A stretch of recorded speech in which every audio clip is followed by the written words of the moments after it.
היי יקרות, מה נשמע? היום בסרטון אני הולכת לספר לכם על השימושים החשובים שיש לשימר הנוזלי. אז הנה כאן לפניכם השימר הנוזלי, זה של חברת אינגלוט, שימר מצוין.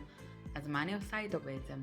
השימוש הראשון והממש מעולה שלו זה לערבב אותו טיפה ממנו עם המייקאפ שלי.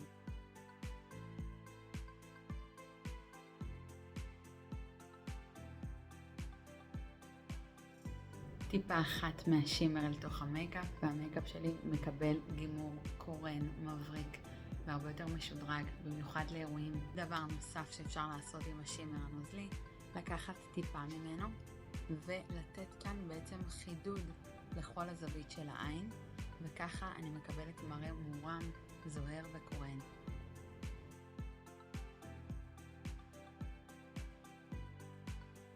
ואם חשקה נפשכן בצללית מבריקה ומנצנצת, עשו את הדבר הבא.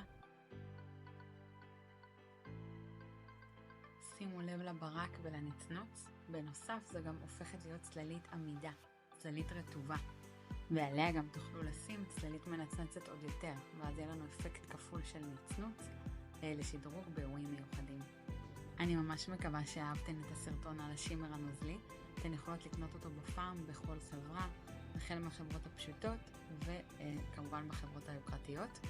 אל תשכחו שהטאג הוא לא מה שמשנה, מה שמשנה זה האיכות שלו. תבדקו ותנסו. אז להתראות בינתיים.